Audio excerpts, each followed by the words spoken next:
ভয়, ভয়টা একটা নেগেটিভ ইমোশন।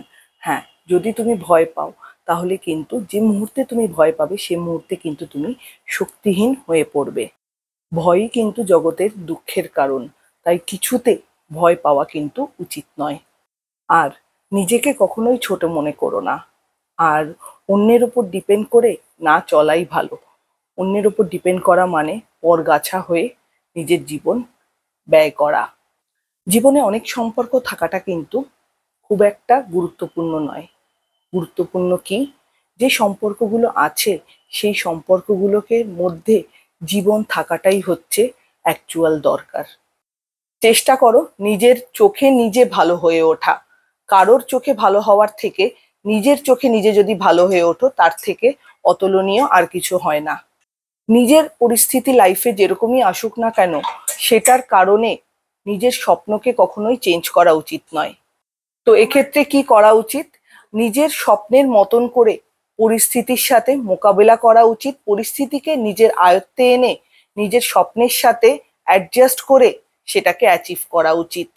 আর এক্ষেত্রে একটাই কথা বলবো, জাগুন, উঠুন, নিজের চোখ কান খোলা রাখুন।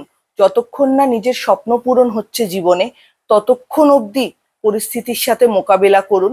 এবং অবশ্যই আপনি যদি মোকাবিলা করতে পারেন তাহলে কিন্তু আপনার কনফিডেন্স লেভেল যেরকম বাড়বে, সেরকম কিন্তু আপনি অ্যাচিভমেন্টের অনেক রাস্তা কিন্তু খুঁজে পাবেন।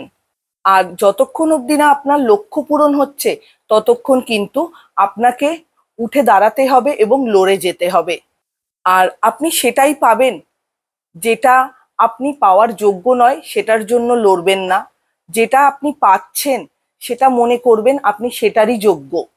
আর এটাই হলো বাস্তব। বাস্তবটাকে আপনি যখনই স্বীকার করে নেবেন বা মেনে নেবেন, তখন কিন্তু ইজিলি আপনার কাছে চলে আসবে অ্যাডজাস্টমেন্টের পাওয়ার।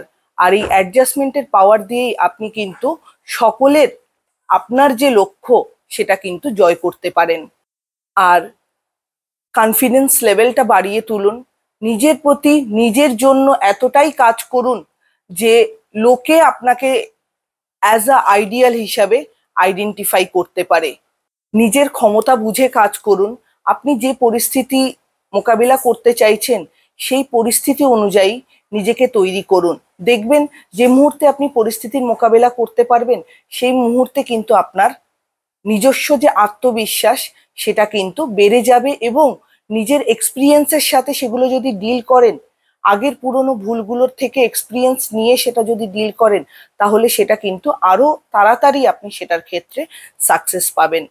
কাজে এই জিনিসগুলো একটু খেয়াল করলেই আপনি আপনার নিজের ভাগ্যকে কিন্তু অনায়াসেই চেঞ্জ করতে পারবেন, যেটা নিজের ওপর কনফিডেন্স রেখে নিজের পরিশ্রমের দরুন নিজের স্কিলগুলোকে কাজে লাগিয়ে করতে পারেন।